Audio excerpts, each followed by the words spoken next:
Nearly 800,000 young people no longer live in fear of being deported for a decision their parents made. President Obama announced a major immigration policy change in the Rose Garden today. These are young people who study in our schools, they play in our neighborhoods, they're friends with our kids, they pledge allegiance to our flag. They are Americans in their heart, in their minds, in every single way but one. On paper. With legislation stalled by Republicans in Congress, the president said the temporary policy change will be made through enforcement by the Department of Homeland Security. It makes no sense to expel talented young people who, for all intents and purposes, are Americans. They've been raised as Americans, understand themselves to be part of this country. To expel these young people who want to staff our labs or start new businesses or defend our country simply because of the actions of their parents or because of the inaction of politicians. Students rallied on both coasts in support of the new measures, including these young people in Los Angeles.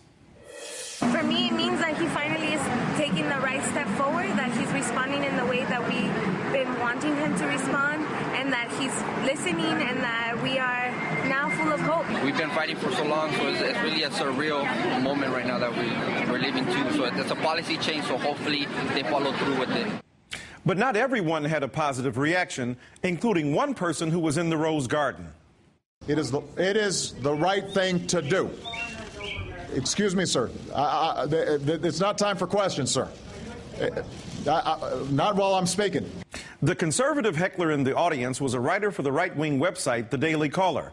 The writer yelled out, "Why do you favor foreigners over Americans?" President Obama addressed him a few minutes later. Because we are a better nation than one that expels innocent young kids. And the answer to your question, sir, and the next time I'd prefer you let me finish my statements before you ask that question, is this is the right thing to do for the American people. Baby, I didn't ask for an argument. I'm answering your question.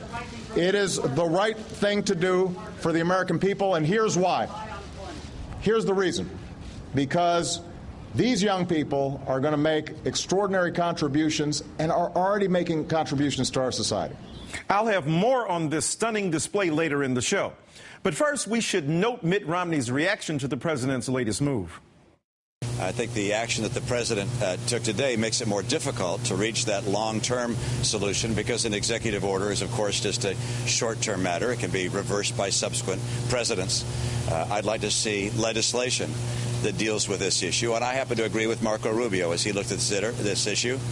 Interesting that Romney would align himself with Marco Rubio, who called the new policy, quote, welcome news for many of these kids. Other Republicans weren't so forgiving. This delivery of this message today was pandering to a certain population, and I believe it was very, very political. Get your finger out of my face. And on Fox News, Karl Rove was tipping the scales of hypocrisy. This is nothing but a politically motivated and cynical act. Really, Karl? So this was a politically motivated and cynical act, too?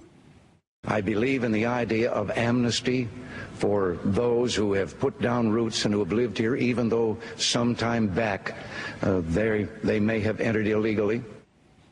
The immigration reform supported by Ronald Reagan gave amnesty to 3 million undocumented immigrants. Republicans like to forget about that. They also want to ignore the potential impact of immigration reform on the economy. The Congressional Budget Office said the DREAM Act would increase federal revenue by $1.7 billion over 10 years. The deficit would be reduced by $2.2 billion. These benefits already put Republicans behind the 8 ball when it comes to their opposition to reform. But from the looks of the right-wing messaging out there today, it doesn't appear they are ready to win over minority voters anytime soon. Get your cell phones out. I want to know what you think. Tonight's question: would Republicans support any kind of immigration reform? Text A for yes, text B for no to 622-639, or go to our blog at .msnbc.com. I'll bring you the results later in the show. I'm joined by New Jersey Senator Robert Menendez.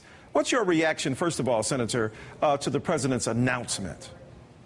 Well, I applaud the president. This is exactly the action that I and a series of my colleagues in Congress have been calling for. To use the administrative relief he decided to use today. I know the administration has been listening to our voices for some time and trying to lay the legal framework to be able to achieve this goal. I believe they have that legal framework. There is precedent by Republican and Democratic presidents who have given classes of immigrants at different times pending status in this country. 95 law professors recently sent a letter to the president exactly speaking of that precedent. And so today, these young people who came to this country through no decision of their own, came here, most of them very, very young. The only flag they ever pledge allegiance to is that of the United States.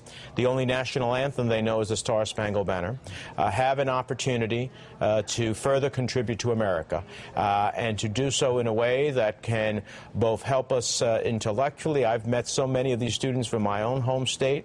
Many times they are the valedictorian, salutatorian, whole host of community activists giving a lot back to their communities. Sure. Others want to wear the uniform of the United States and serve in the armed forces and defend the country. So it's a great day for them, even though it doesn't give them the total dream that they wanted. Sure. Well, let's clear up some misinformation, because a lot of things have been floating out there, and we want to clarify them. The Department of Homeland Security has 5 requirements for exemption. It protects those who came to the U.S. under the age of 16. They must live in the U.S. for at least 5 years. Students, high school grads, and discharged veterans are exempt. They must have a record clear of felonies, and they must be under 30 years old. So we just want to clarify that so that people won't make these errant comments about the situation for those people who are the children of immigrants. Are these fair requirements in your mind? I think they are. We are trying to reach a class of students who came to this country very young, who have a clean record, meaning they have no criminal background, who must continue to have a clean record as they move forward, and who will be law-abiding and contributing citizens to our society. And I think, you know, we've already made, Michael, major investments in them in terms of public education. Now that we have the ability to use their intellect on behalf of the country or their service to the defense of the country, we certainly should. No question. The president pointed out today that work on the DREAM Act is still necessary. Let's take a listen.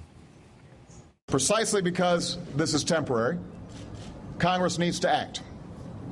There's still time for Congress to pass the DREAM Act this year, because these kids deserve to plan their lives in more than 2-year increments. Certainly what the president did today was bold and imaginative and certainly goes a long way. But do you believe the DREAM Act can ever pass through this Congress? In this Congress, I'm not sure, Michael. Let me just say that the DREAM Act would be law today if we didn't have the Republicans in the United States Senate filibustering it when we had the vote over a year ago. At that time, 55 senators, including a couple of Republicans, joined us. That is a majority of the United States Senate. But because Republicans insisted on filibustering it, the procedure in which they try to stop just about everything, we would have needed 60 votes. A majority of the Senate agreed at the time.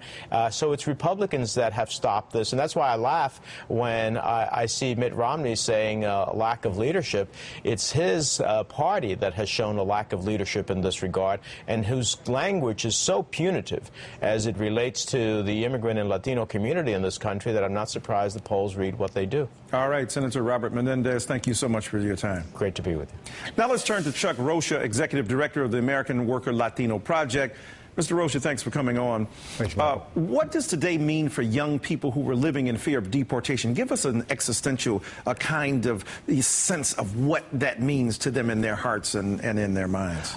Michael, I'm glad you asked me that question. I had a conversation today with some friends of mine in northwest Arkansas, in a rural part of Arkansas, a young woman who came to this country at 7 years old with her family, went to high school, graduated with honors, got to go to college in Arkansas, halfway through college, and then the governor there changed the rules and said because she was undocumented, she had to pay out-of-state tuition. So her and her family and the college, I give full credit to, helped her raise the means to graduate that college, even though she had lived in Arkansas since she was 7 years old. Sure. She was ecstatic today, and she said this movement gives hope to all children, all these dreamers who've been doing collective actions and working hard to make sure that their voice is heard because they are a fabric of America. Sure. Well, weaved intimately into the fabric of what we mean as a nation. But some Republicans, as you know, are saying that what the president did today was possibly illegal. How do you answer that? You know, you're going to hear this from the other side because he did the right thing, and it was the right thing no matter what the color of your skin, no matter where you were born, but the actions you take as a young adult by playing by the rules, coming to another country as a small child and doing good things, just like that sister in Arkansas. They can't stand to see the man do the right thing because it's good for everyone, and then in politics, that's hard to run against. That's exactly why you heard it that way. Well, do you think a Republican president would ever overturn this policy? You know, there's a lot of things, as you have well described in your show. You don't know what the other side will do for a political ploy. I think that there's a very good chance a Republican president could overturn this, and there were people on the other side today saying just that just wait. When Mitt Romney's elected, we won't have to worry about that. We'll make things right. When in America is it right for a young person to not have their papers? When is it right for a dreamer not to dream? Well, one of the characters that we can certainly depend upon from hearing from in these circumstances is Sheriff Joe Arpaio. Today he responded to the president's announcement in Arizona. Listen to what he said. We're still going to enforce all those illegal immigration laws state. So if this is not a law, we won't enforce it. Doesn't mean I fully agree with it. I do have compassion for the younger people. By the way, this is up to 30 years old. Right. They're not kids.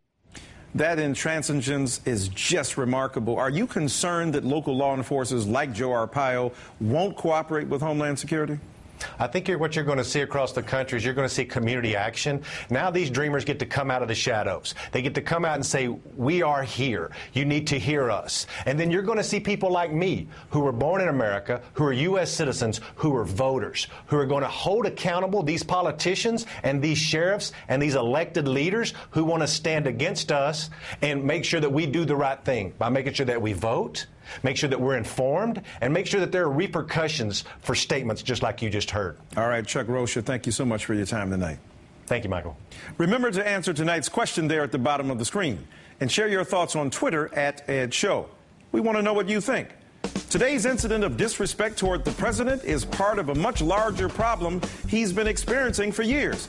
Political White House reporter Joe Williams will weigh in next.